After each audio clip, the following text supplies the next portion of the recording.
What's up, everybody? Welcome back to the Citizen Defense Podcast. So we have returning guest Alex, also known as the Suited Shootist, joining us this evening. He's made a couple of recent videos that have sparked my interest in conversation that I think have make some very valid points, things that maybe we don't dig into the weeds quite enough, and we can kind of delve into that here. So, Alex, once again, thanks for coming on and joining us. We also have Evan with us. His shift's been a little bit crazy. Everything's been on the wayside, so we're kind of getting back to normal a little bit now. Yeah, work. I've been at work on nights for about the past 6 weeks, so finally trying to get back to used to seeing the sun again. So, But yeah, so Alex, thanks for joining us. So we'll get right into it on on the first topic of your video was talking about standards, right? In particular, Hmm. your shooting standards. Now, most people are aware of particular standards that we have with qualifications. You have FBI qual, Air Marshal qual, those kind of things. Other instructors have different qualifications. You got Modern Samurai Project, they have their black belt standards and all that good stuff.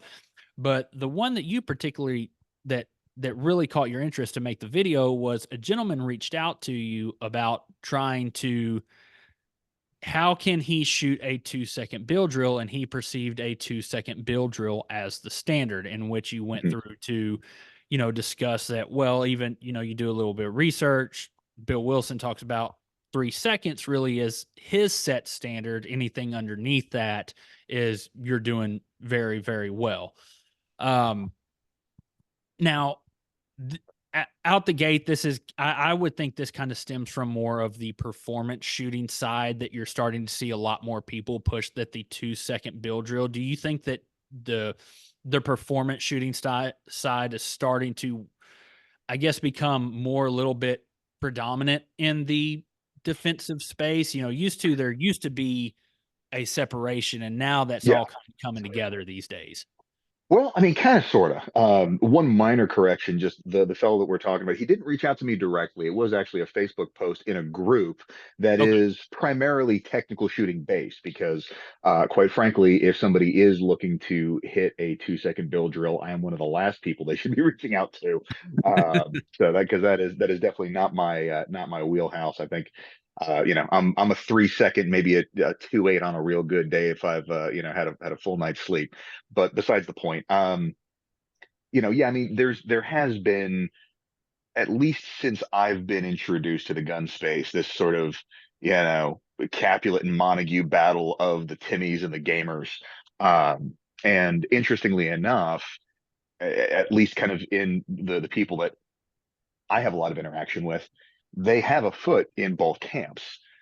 Whether it be like my friends that I see like at TacCon, you've got guys like Matt Little, Mike Green, etc., who have like actually put muzzles on people for real and also extol the benefits and the virtues of competition shooting. But yeah, I have been of the opinion for the last few years that the technical shooting aspects of pistolcraft have been getting a little overemphasized when it comes to defensive application. And that's not to say that they're unimportant. I just believe that the attention that they're getting is occupying a larger slice of the pie than is relevant based on sort of the bigger picture. Um, some people don't necessarily care for that approach, but yeah, it's one of those where it's easy to get looped into because of the various facets of defense craft.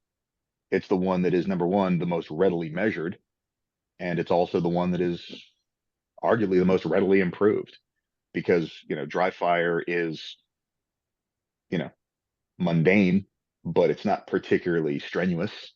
So, it is a relatively low effort way to improve a skill compared to, you know, weightlifting or jujitsu or, other things. So, yeah, it doesn't take as a lot of time. It doesn't take a lot of effort to see that improvement. It's just a consistency.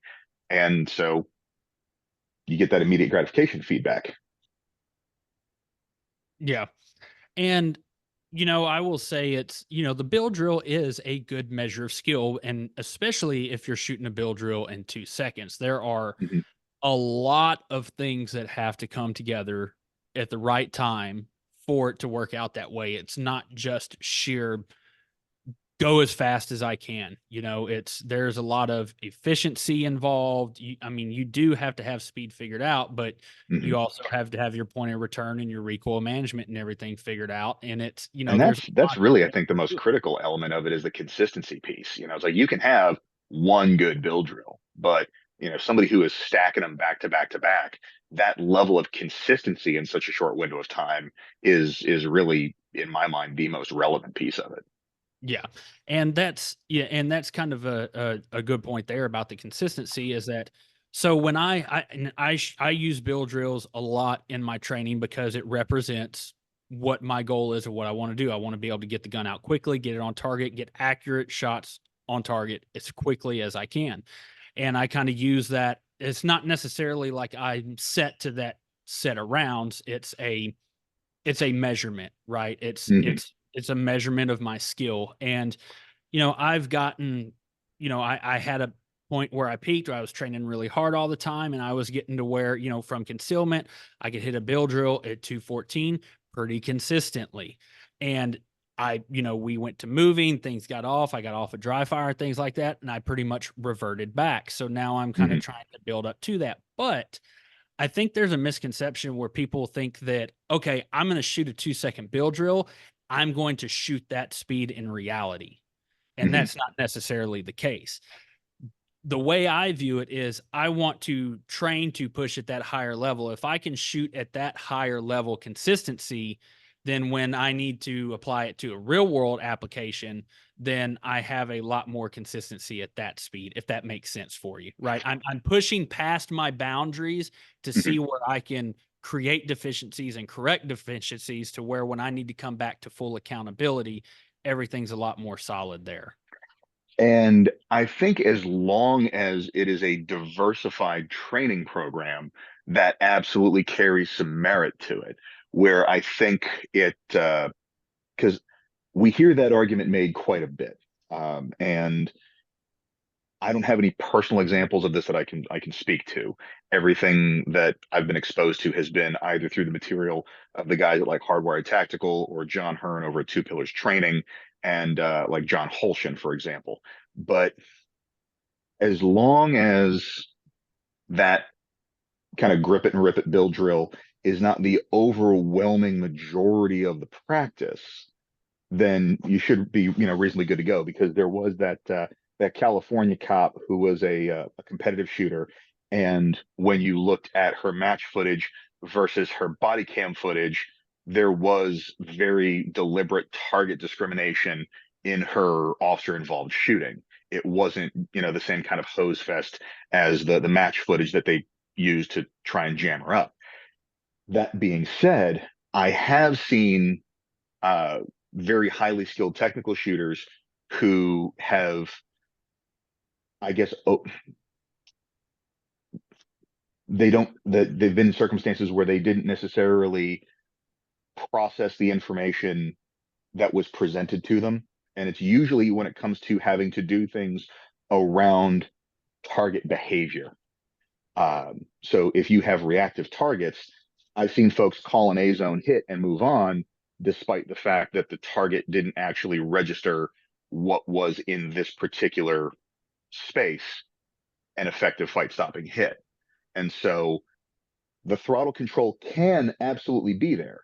And I think that's one part where if you've got somebody that is actually competing at a very high level, in order to do that, you have visual processing skill that is dramatically more efficient than the average person.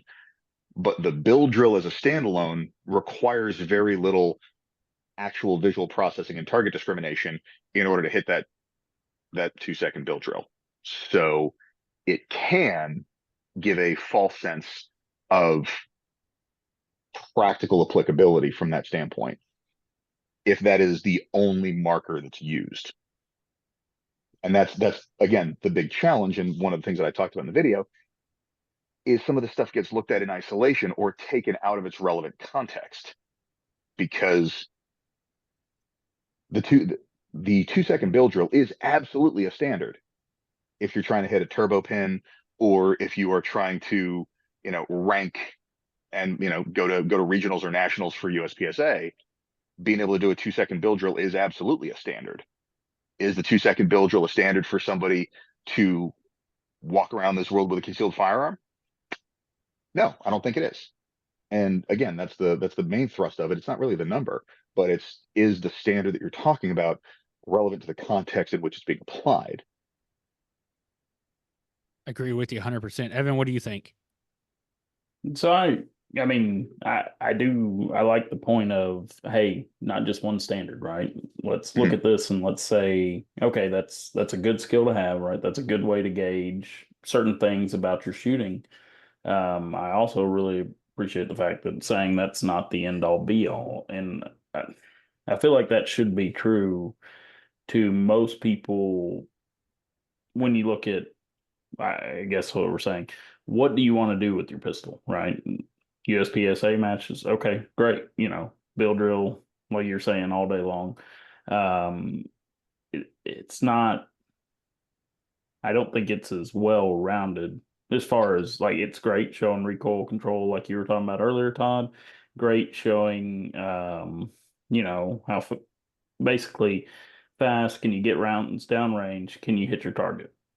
I got you, but I think overall I agree with y'all. Like from a perspective of if I'm only going by that, it doesn't. There's not much variability in that. I'm standing squared up to the target directly in front of me. The only target I have is either a circle or a square that I'm shooting at. There's no change. There's nothing, you're not moving, you're standing there shooting. It's a very, I'm not saying it's like, again, hard, it's hard to get to that 2 second mark. Not saying, not taking anything away from that, but it's not the end all be all. Mhm.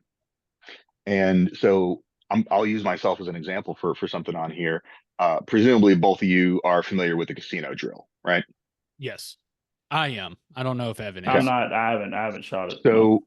So basically, what you've got is you have 6 geometric shapes Hmm. on the target that are all roughly about 3-ish inches, circles, squares, and triangles. It's shot Hmm. at 5 yards. You got 3 magazines of 7 rounds each loaded. And the idea is you've got 1 round on the one, 2 rounds on the two, 3 rounds on the three, et cetera, et cetera, et cetera, with the corresponding reloads in between. This is one of Tom Given's drills that he will have people run in all of his classes. And passing is 21 seconds. And you add 1 second to your time for every miss. So, Hmm. if you shot it in like 17 seconds, but you dropped one, that would put you at an 18-second overall time. Hmm. When I took the instructor class, I think my time was 16 seconds and change. My proudest casino drill time was, I believe, 24 seconds. And people will raise their eyebrow and I go, why? You blew the time par. I was like, yeah, but let me explain, paint you the picture. My buddies and I went to the range that day, and for whatever dumb reason, I actually had forgotten the Glock 19 that I typically take as my range gun. So the only semi-auto that I brought with me was my carry gun, which was my 365X, which I currently only have 2 magazines for. Now they are 12-round magazines, so between the two of them, I still had the requisite 21 rounds on tap. But I was like, I'm going to try and be fair about this and still shoot it with the reload at round number 8 and round number 15. But because I never practice retaining magazines, when I went for that first reload, I just let it fall Oh. free. Hmm. So that meant that after the second reload, it turned into church where I'm like kneeling, standing, kneeling, standing. And because they were 12-round mags apiece, I actually had to do what, 4 reloads instead of 2. So even with that entire goat rodeo, I still only blew the par time by 3 seconds. And I think it was either clean or I only dropped one. And so, Yeah. you want to talk about just like everything going wrong at once, and I'm still within basically 10% of Hmm. passing. Like, yeah, I'll take that. Yeah. Yeah. Yeah, you definitely gotta, look at it as a whole for sure. When I kind of did the same thing when I ran, I'd run the casino drill prior to Tom's class, and ran it fine, shot it clean, good time. Didn't have a whole lot of problems learning and understanding the drill. Shot it in the class, and I'll tell you, man, peer pressure does something to you. It definitely Hmm. does, and it definitely we had, I had some, another significant top shooter in the class with me, I ended up taking the class with Riley Bowman, Oh, and geez. got to meet him. Talk Yeah, about a ringer. yeah, no shit, and, he had a hard time, and he fudged it. This was the shoot for the challenge coin, and I was like, "All right, it's if you ever saw The Longest Yard, it's Brucey's time to shine, right? It's like, here's my chance." And, I missed one on the 5. I missed my follow-up on the 5 and had I a want to get you. round at the end. Yep, and it cleaned it up, and it still cleaned up in, like, 16 seconds, and it was just everybody, pretty much everybody on the line fudged it up. It's just the way Hmm. and Tom put it, and he made it right, and, Riley is very, he's a very interesting individual. He's very humbling, and he's like, "Oh, I didn't, I messed up too. I didn't think I earned this." And Tom was just like, "You just messed it up less than anybody else." And and it's like and he's right. It's exactly what it was. And it's so, And you know what? Sometimes that's all you get is sometimes you just suck less than the other guy. yeah. And that's what and thinking back to that moment too, when we talked to Brian Hill, when we had him on, we kind of had the same discussion about, what is good enough, and or what standard do we need to be at. And he was kind of like, we're not looking for GM level performance, we're not looking for this crazy stuff, we're looking for good enough, we're looking Hmm. for good enough for somebody to be able to survive a situation. And if that means that you have a fumbled day, your magazine comes out the gun, or something happens, and you correct the situation, you survive, that was good enough. Hmm. And so And that that's it. Is it's all about problem solving and not letting unexpected stimulus, you know, allow you to fall apart. Again, this is where shooting competition has a lot of value. Um, it just so happens that where I'm at, Steel Challenge is the one is the competition style that is most accessible to me, and that's what I typically shoot. And again, like one stage that I'm reasonably proud of, my time on the string was like 12 seconds. And if you know anything about Steel Challenge, that is glacial slow. Well, it's because my dumbass didn't top my mag off in between strings. So I had a slide lock reload. And because I'm not expecting to have to reload, I don't have any magazines on my body. So I just go, shit, that's empty. Table, boom, back in it. And so, yeah. But when you watch the playback, there were no like major slam on the brakes. What do I do now? It was just, okay, well, this is the problem I got to fix and work through it. And so those are the types of exposures that you get in competition and in force on force training very differently, that are a couple of those less tangible assets that really benefit people, but that aren't as easily quantifiable and are not as accessible. And so people don't get the same exposure to them as they do the measurable ones. Now, on the subject of standards, every it's very debatable depending on who you talking to about defensive accuracy standards, right? You have the ones that, and I always kind of harp on them. You have tactical accuracy, which are the guys that it's pretty much as long as it's on the silhouette, we're good to go. Mm-hmm. And then we have, you have the USPSA standards, you have the IDPA standards, you have, smaller individuals, 4x6 boxes, whatever. Um, I do think there is a difference between competition standards. The USPSA standard is close. Mhm. but I don't think it's very anatomically correct. And I think a lot of guys can get caught up in how freely they can go fast Mhm. on USPSA targets using that representation versus something that is anatomically correct. What do you think about that? Um, for a lot of this, I have to defer to people that are way smarter and with way more practical experience in the realm than me. And the ones that I typically do defer to are going to be Daryl Bulkey and Wayne Dobbs at Hardwired Tactical Shooting, John Hearn at Two Pillars, and then Carl Wren and John Dobb over at KR Training. Uh, when you take a class with Daryl, he is very fond of using the black of the B8 because his shtick, his spiel is what you're trying to do is hit something that is the size of a large orange or a small grapefruit that is in the high center chest or in the head.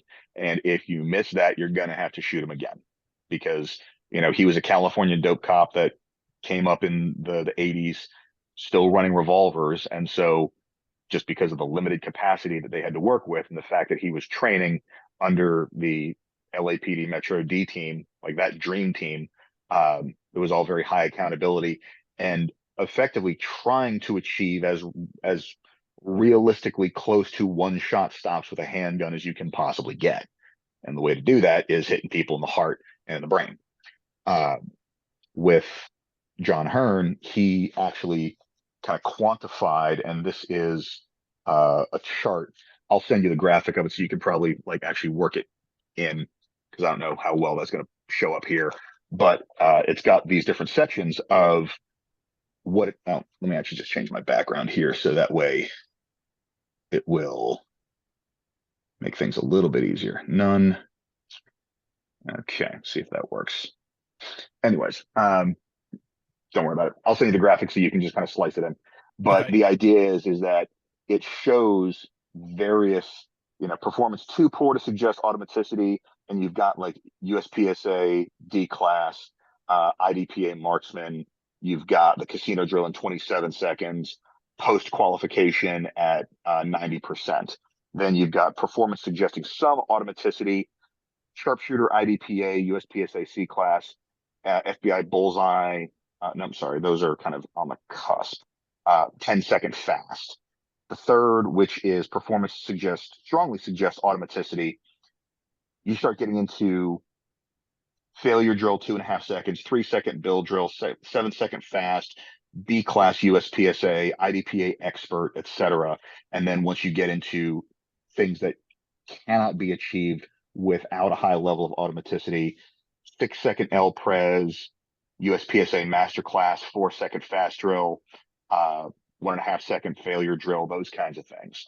And he basically did some studies and pulled some research that the DoD was doing, and they didn't share the full details with him, but he was able to make some equivalencies where it's essentially high C class or a low B class USPSA. At that point, beyond there is really kind of the point of diminishing returns for the amount of technical skill required to prevail in a defensive encounter. Hmm. So that's kind of how he quantified it. The book from KR Training, the Strategies and Standards for Defensive Handgun Training, um, goes into quite a bit of detail, 230 plus pages of it on the subject. And John Dobb has done some good content out there on minimum standards as well. And the reason that I feel all of this is so relevant is because, like we were talking about pre-show, in our section of the gun space, it seems like you have the low information gun groups, gun pages, etc. The kinds of places that are still advocating for like rock salt in a shotgun and wasp spray.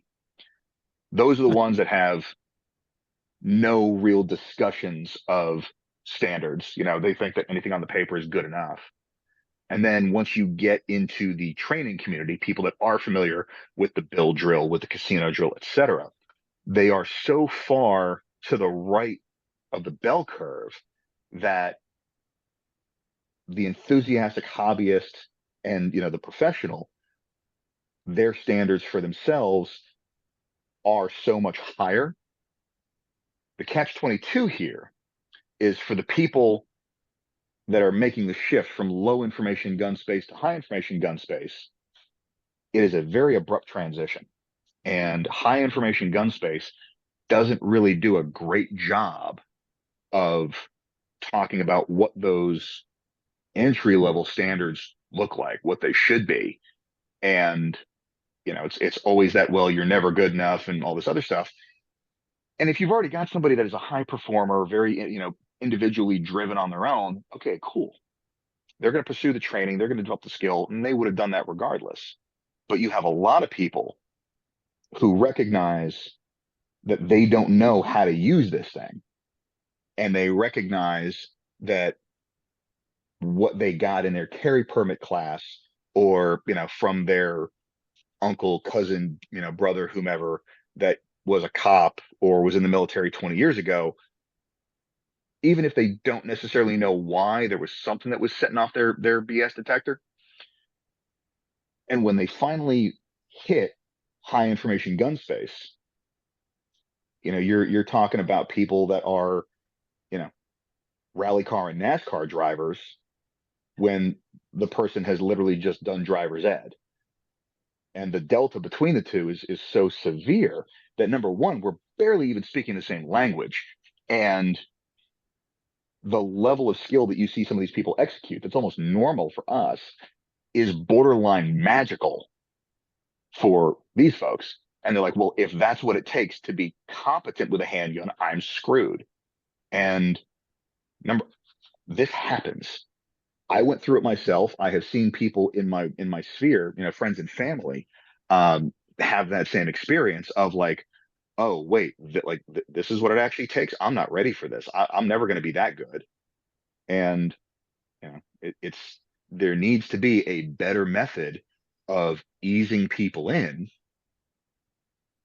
and determining the relevant skills for whatever their context is. Because, again, the 70-year-old retired librarian, if you're telling her that she needs to have a sub-second draw because that's the standard, you're basically telling her she's shit out of luck. Yeah. Carry a hammer at that point is what you're. Yeah. Yeah. And that's, I've heard that mentioned before too. I can't remember where, and it was a long time ago, but somebody somewhere had mentioned, to normal people that want to carry a gun, somebody that is just a C class shooter can appear to have like godlike ability compared to the Hmm. average person. And that kind of resonated with me, that, I have my own personal goals, and what I think I should be able to do and what I want to be capable of doesn't necessarily mean that, that's what I need to push on everybody else. Kind of rolling back to the good enough standard. Hmm. And not to say that we're dropping the standard by any means. At the end of the day, that's good enough is still we still need to have full accountability with good enough. That's never going to diminish that at all. Yeah. And it's critical because even if you have somebody that is not good enough yet, would you rather applaud the effort and actually make the continuing education accessible to them? Or would you rather shit on them and just say, okay, well, you know what, come back when you want to take this seriously? Purely from a business perspective, which one of those is actually going to get a return customer? Yeah. Yeah. And I'm not the money making aspect of instruction. I mean, I'm not going to tell anybody how to live their life on that front either.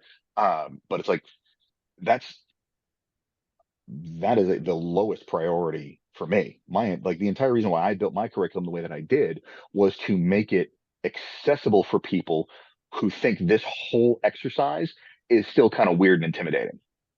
Because again, the loosely alpha type military aged males that occupy the lion's share of this space, most of them are going to come to this space anyway because it's just how we're wired. But my mother bought her first handgun like right before COVID, And the number of instructors that I am comfortable sending her to, I can count on one hand and have half of it left over. But that's the reality of it is you've got so many people that are coming to this for different reasons at different points in their life with different life experience. And for as much evolution as we've got, there is still this kind of underlying paramilitary attitude towards it that can make it very intimidating to a lot of people. And when you stack on top of that, it's like, oh, you're never good enough and minimum standards are bullshit. Some folks are going to give up before they ever start. And that doesn't make them any safer. Yeah. Evan, what do you got? From that perspective, my whole basis, because essentially I am, due to personal life, I have regressed substantially in my skill set. Um, so I'm getting to kind of go through all this again. Now, granted, being a part of the space makes it a little bit easier, but as far as rustiness, like I've got all of that to work through. Like I'm skill wise, I've regressed substantially. So, like even talking to you, Todd, right? We used to take most of the same classes, all that stuff, and since I've fallen out of it, right, you've managed to progress, farther than we had ever made it together. So like for me, I look at it as I know I lack skills to the standpoint of I know what type of a fight I would not like. I'm not going to engage someone at 25 yards away. Mm-hmm. I'm just not. I am not that skilled, and I know that, and that's where we talked about, or that's where we're kind of I think getting to is understanding your deficiencies. And I understand mine perfectly. Like I have the same carry gun pretty much all the time, same gun I've shot most all my training with. It's not a lack of familiarity with a gun, it's a lack of practice and lack of shooting. So I know like accuracy, I am severely deficient and overall, my draw time, all that. I know that. Like walking out, I know that. Am I to the level I want to be at? No, but I also understand the deficiency. So I understand there's certain situations, and that's going to be for, again, people to decide on their own. But I firmly understand the situations I will not be involved in as far as drawing my pistol or engaging. For me, it's going to have to be immediate threat. And that may not be that's probably not the right way to word it. There's going to have to legitimately be no possible other option for me at this point because I know I am deficient in my skills. I'll have to make sure extremely careful on who is downrange, which you need to be anyways, but any possibility of someone being downrange of the person I would be engaging in a defensive situation because of the possibility that I may not be as accurate as I have been previously. Mm-hmm. And I think that's what people need to understand is like if you feel comfortable shooting your gun out to say 10 yards, then you feel comfortable shooting out to 10 yards. If you can shoot accurately at that range, you can shoot quickly at that range. Okay, maybe that's your cutoff. And I feel like personally that's kind of what people need to take away is you don't have to be the best marksman ever. Maybe you're only going to carry a revolver, a snub nose revolver and whatever you're carrying. Maybe you're not, maybe you're never going to put in the time that it would take to be actively proficient, at longer distances. Or maybe you just don't go to the range that often, but you still have to understand what your limits are as a shooter and as a person. And that's another piece of the good enough conversation that I think gets lost because when you have the people that are espousing there is no good enough, the attempt is to try and encourage people to perpetually grow their skill set. But the language used sets it in a Hmm. very negative and defeatist connotation. Um, have either of y'all read With Winning in Mind by Lanny Basham? I have not. Todd? No, I have not read that Okay. one. Um, I know Brian is a big proponent of it. Um, and it's a lot about the performance psychology. One of the things that he talks about is how basically whatever the internal monologue is going to manifest the result. So whenever he was, shooting at like the Olympic level, he wouldn't even tell himself things like "don't screw up." He would be going in like, "I do this all the time. I'm an Olympic level champion shooter. This is Hmm. going to be a cakewalk." Like just gassing himself up. And if you talk about realistic expectations and realistic standards, it allows people to, instead of having the mentality of "I'm not good enough," period, it is, "This is where I'm good." And they Hmm. have hard left and right limits for that. And so they can say confidently, like you were just saying, it's like, if you find yourself with, a car length mugging, you're like, okay, yeah, I got this. Hmm. If it's, down the aisle at Walmart, you're like, I don't got this. At which point Yeah. you have your decision of whether you're going to close to whatever your level of competency is, or whether you're just going to get the hell out of there. And again, either of those is an acceptable answer. But if you walk out the door with a gun on, and what you've been telling yourself is "I'm not good enough with a gun," Yeah. you know, how do you expect yourself to perform, as opposed to knowing where you are good enough with a gun? And while they are, some people will say it's a distinction without a difference, but when you look at the actual impact of it, huge difference. And there's a difference between accepting mediocrity and understanding what somebody's limitations are. Because again, none of us are paying the bills with all of this. So life happens. There's other things that take priority. Hmm. And so, you know, Exhibit A, Evan. Yeah. Yeah. No joke. Yeah. Just joking around, but yeah, no, that's a good segue into your other video, which I believe was your most recent one that you talked about, preparing for the worst case scenario. mhm, And when I first read the title, it wasn't the I kind of had a different thing in mind from what it was actually going to cover versus what it actually was mhm, over, talking about, referring to people prepare themselves for the across the church lobby shot, that active shooter headshot, and carrying a full size gun with a weapon mounted light and all that good stuff, and for to make sure that we're prepared for when it turns into red dawn around here and we got to get back home and all that good stuff, when in reality, if depending on the context of our lifestyle and where we're finding ourselves in different situations, we may not have those particular tools accessible to us. We may not have those abilities accessible to us. And so just mhm. being like Evan said, being real with yourself about your abilities and what you have, I think is a good way to segue into that, because that's, in my opinion, that's pretty much what you were getting to. Because Yeah. And it's, the idea is people will equip themselves optimally for the long distance, low precision, high accountability shots. They want to be able to drill that 15-yard headshot in, under 2 seconds, or, like the when the Dickens drill got popularized and all that. And so they're carrying these bigger guns that are easier to shoot and are much more forgiving to accomplish those kinds of tasks.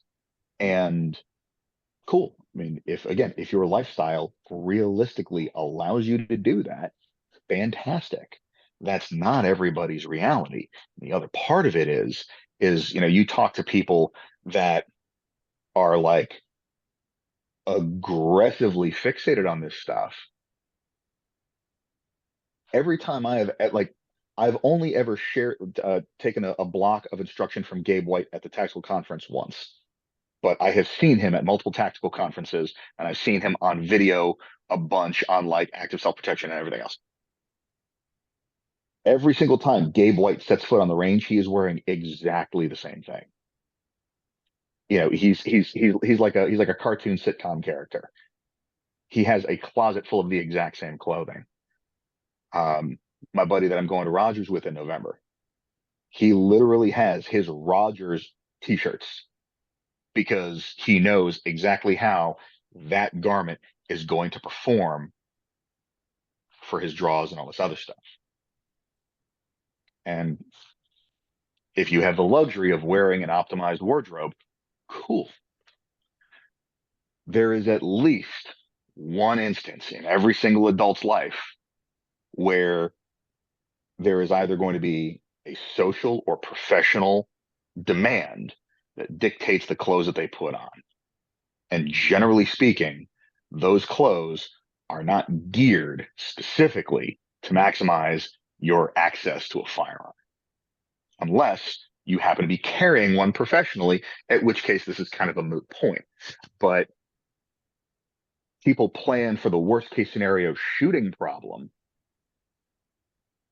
and then make the access piece as easy as they possibly can, and not looking at the worst case scenario environmental problems. Again, like we were talking about pre-show, um, the last time I took Cecil Birch's immediate action combatives seminar, I wore button-up dress shirts and a sports jacket for the whole weekend because I was legitimately curious how much my mobility would be impacted and how much, you know, how much, how negatively affected my ability to fight would be. Turns out it wasn't that much, thankfully. Um, but, you know, the clothing that people at large don't wear the most is the least conducive to gunfighting. It's a lot harder to dig a pistol out from under a tucked in dress shirt than it is an untucked t-shirt or polo. Number one, because the shirt's tucked in. Number two is because these fabrics don't stretch the way a t-shirt or a polo does. So you've got a much narrower margin of error where you can't pull the shirt as far away from the body, and it can be acting against you in all these different kinds of ways. And if that's the day that you need the gun, just like, you know, making sure that you have enough practice with your reloads that you're not fumbling them on a regular basis, it's the same thing. Not saying that everybody needs to wear a suit and tie to the range, but it's worthwhile understanding how your clothing actually impacts your tool set. It's the entire reason why before the Enigma, I opted for pocket carry, because I found at that point that there was a pretty notable difference in my draw time between a 32 caliber gun coming out of a pocket and a 9mm gun getting dug out from under a tucked in dress shirt. Well, I'd rather get hits on target faster than worry about, you know, the whether or not my round is going to expand, because that HSD doesn't do me a whole lot of good if it doesn't ever leave the barrel. Yeah. Evan and I have kind of talked about that at length, and you definitely touch on carrying a J frame fairly often. I actually, some of your discussions on that have transitioned Evan and I to opting for a J frame. I had to buy one for a different course that I took, but Mhm. it's one of those things. I wish it was a hammerless. I couldn't afford a hammerless at the time, but it's just a small snub nose, and it works fine for pocket carry. And whenever I'm going to, formal events, or my wife and I are going out for anniversary dinner, we're cleaning up a little bit better, I always opt for that revolver. But and Evan can touch on this too, but whenever I leave the house in that clothing with that setup, I always tell myself this is a contact shooting gun, within conversation or car length distance, and that's Mhm. it. That is it. Outside of that, it is get the hell It out of doesn't Dodge. necessarily have to be. I mean, I was making 7-yard headshots with this little guy when I was taking the counter robbery class with Bulky and Haggart and Birch. So it's possible. Um, Mhm. you're not getting it nearly as fast by any stretch of the imagination, but it is certainly doable. So, um, but again, it's like you said, it's about knowing your limitations. And so the good news is that, you know, the Rangemaster alumnus data is any indicator. Most of the problems that we're going to be presented with are typically within about a car's length. So, Yeah. Yeah, and that was just, and that's my take for my lack of shooting with a revolver, right? Like I've mhm. done some shooting, but I don't shoot it enough at a particular level that I shoot my consistent carry. So it's Yeah. that's where I draw the line for full accountability with that at that point for And that me. that right there is honestly the main reason why I switched from the 38 snubby to the 22 snubby. Is like, if I'm gonna have a gun that's harder to shoot anyway, I might as well get one that isn't gonna beat me up and has a couple more rounds on tap. So, it is finding that compromise that doesn't make it any more user hostile than necessary. Now, Evan, do you usually are you carrying a J frame you're carrying a little bit more than just special occasion, don't you?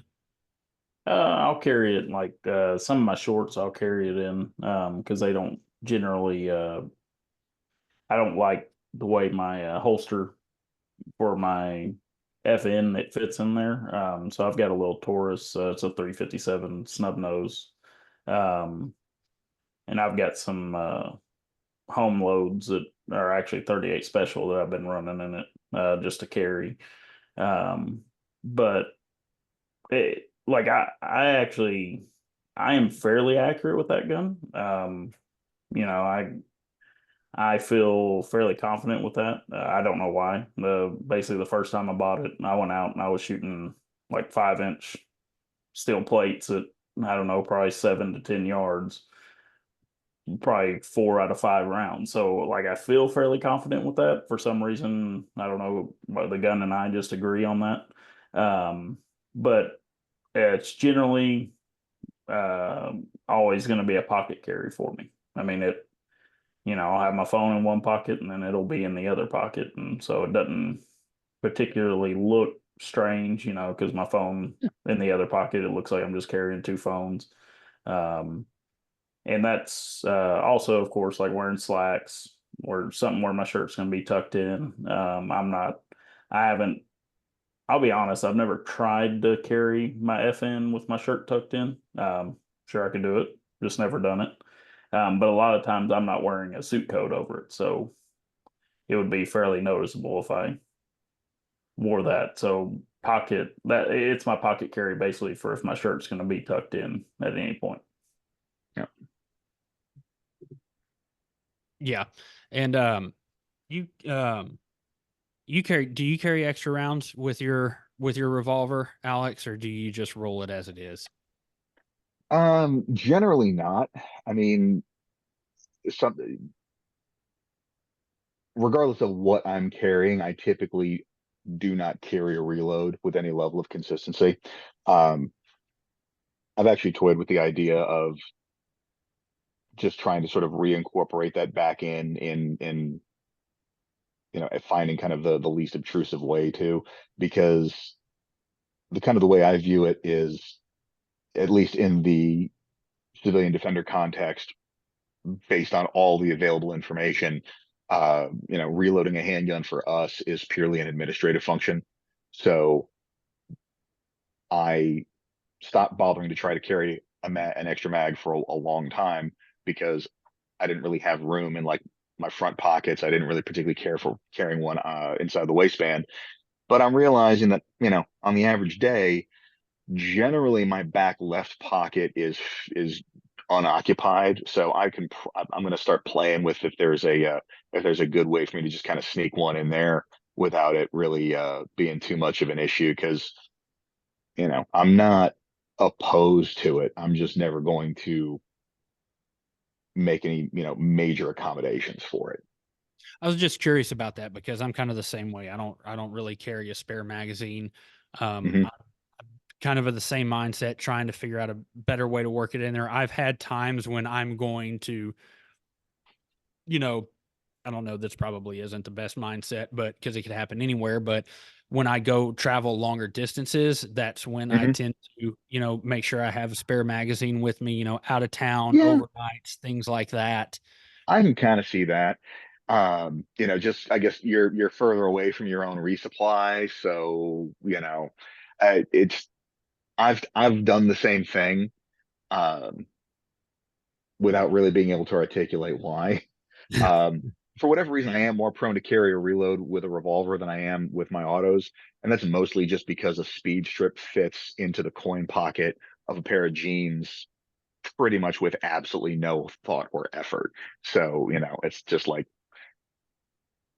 why not? There is literally no reason not to, but it's almost purely an afterthought at that point. So, you mentioned you touched on your training. We're probably going to start wrapping it up here. Sure. You touched on your training and your curriculum. Are you open to touch on that? I know Yeah. you put up your profile on Instagram. You've mentioned your website, and so Mhm. yeah, just Yeah. So, I guess it was last month now at this point, I officially launched Everyday Defensive Concepts. And basically, it is the gateway instruction to equip people to take their first full day firearms class.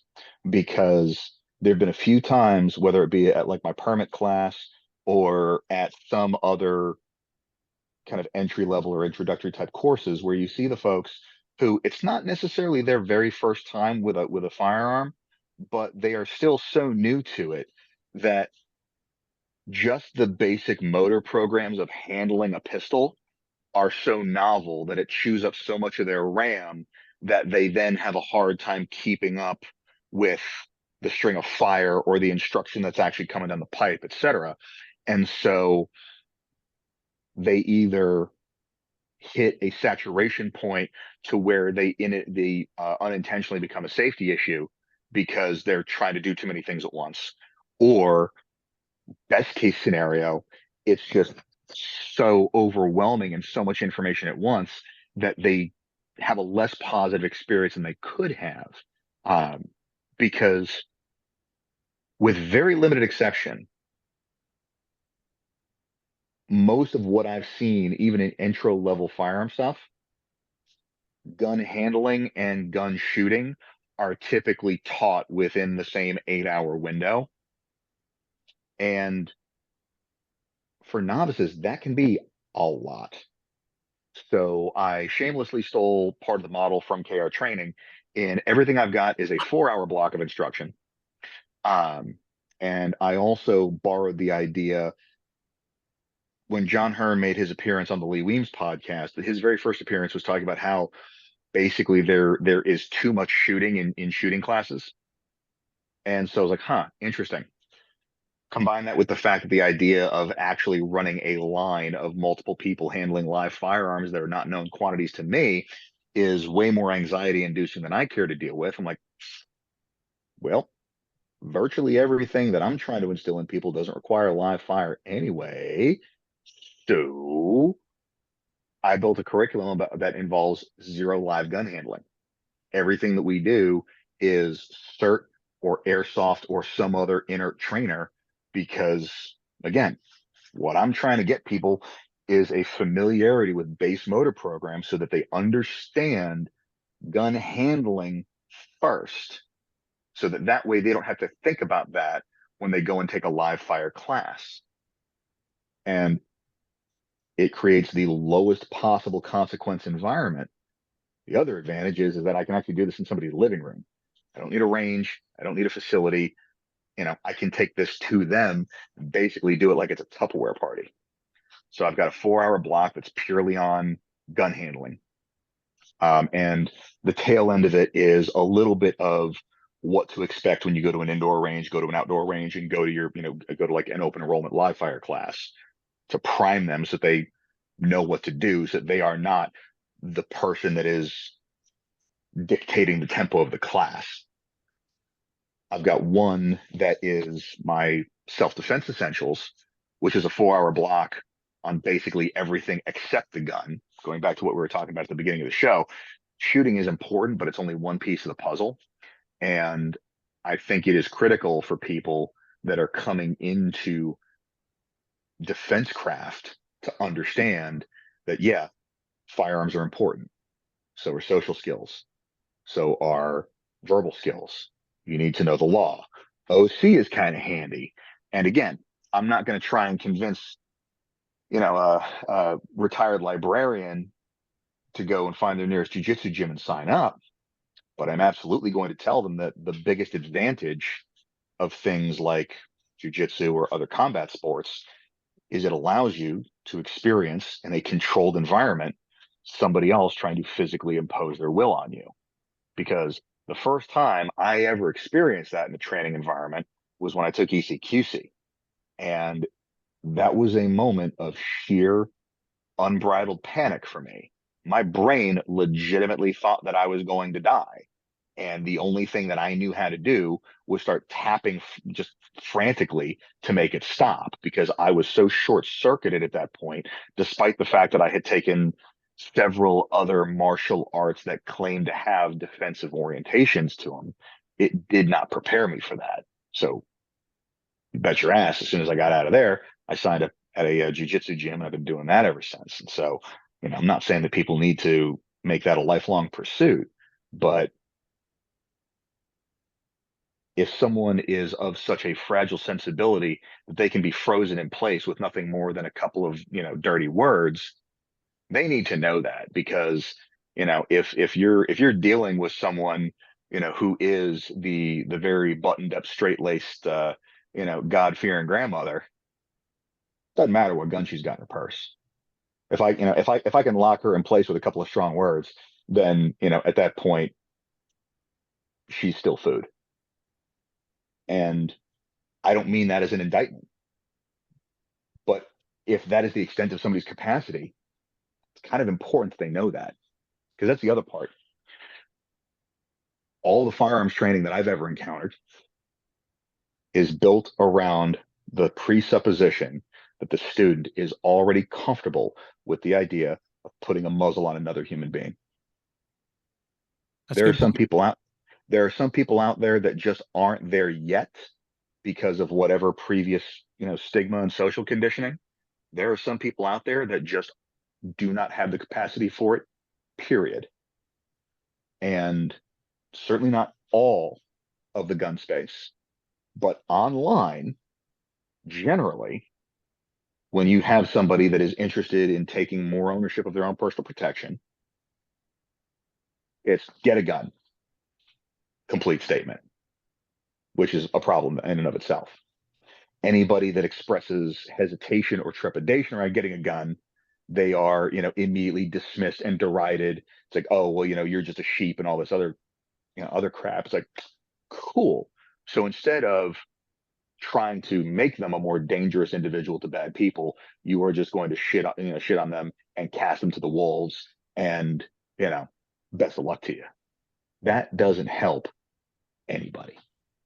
Yep. I agree with you. So saying that you can do this in the confines of somebody's living room, have you had the opportunity to do that yet? I've run a couple of the handgun essentials classes thus far, and so far it's been a pretty strong success.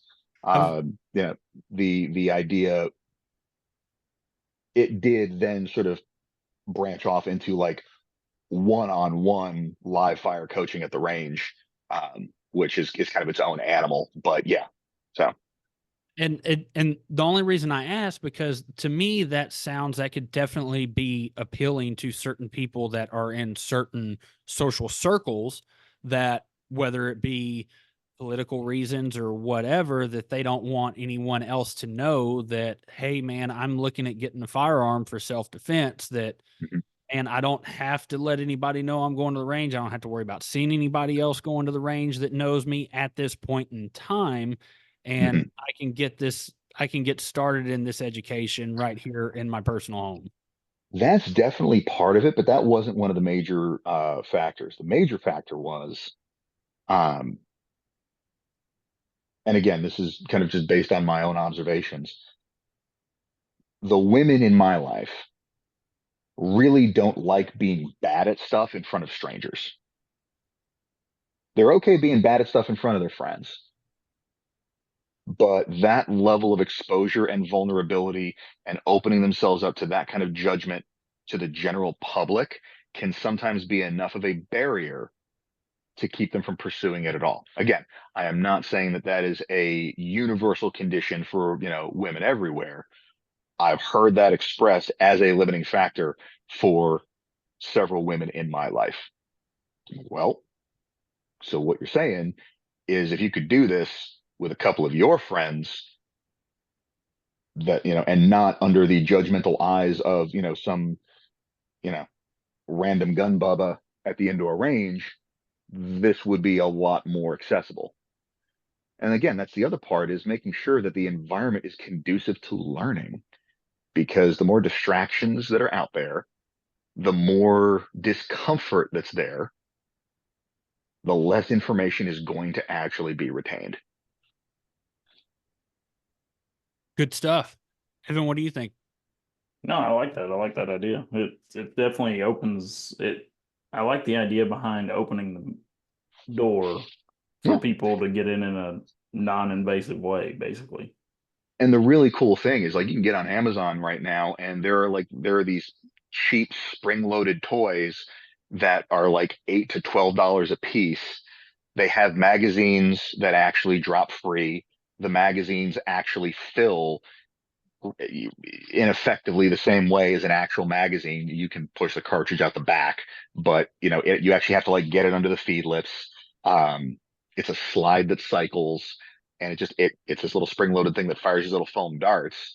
And since we're really not focused on the trigger pulling piece of it anyway, the relevant mechanisms are there to familiarize themselves with the manual of arms. They even have them for revolvers. And so, you can get them the basics of loading a magazine, charging the pistol, and all of that while still maintaining appropriate Rule 2 and Rule 3 condition. Because I know we're trying to wrap up, but this is kind of another one of my Mhm. tangents. Anytime I have ever corrected somebody on trigger finger position, they have immediately started apologizing profusely. And I tell them, no, no, no, don't apologize. That's where the finger belongs. This is the ergonomically correct position because that makes the pistol easy to shoot. That's what you have to pay attention to. You have to realize the default, what feels natural, is what makes things really loud really quickly. So, in order to be doing this safely, it requires conscious thought, conscious effort, and you need to be putting that finger somewhere that feels kind of weird and wrong Mhm. because this is where it wants to be for the machine to function properly. It would be like if your accelerator pedal was chest level on the dash as opposed to down by your foot. It's down by your foot because that is where it makes sense biomechanically for it to be to operate the machine. It's also really easy if you're not paying close enough attention to stop the accelerator instead of the brake. So you just need to be aware of where your body is in relation to the machine. Yep, it's good. That's a good point right there. The way you broke that down is that's good for a lot of people. Yeah, I think a lot of people can easily get caught up because the natural hand position of where you want to be with gun. Same thing that I talk about with hand pressures and things like that when you're gripping the gun. It's everybody wants to crush it with your firing hand because that's naturally your dominant hand. Everybody wants to hold it that hard. It's a So You're holding a yeah, pipe bomb. You want to make sure it's not going anywhere. yeah, Yeah. yeah. So it's kind of the idea of trying to reverse like focus on this and kind Yep. of back off and things like that. It can be difficult for people to learn and learning to experience that, hey, you do still have control.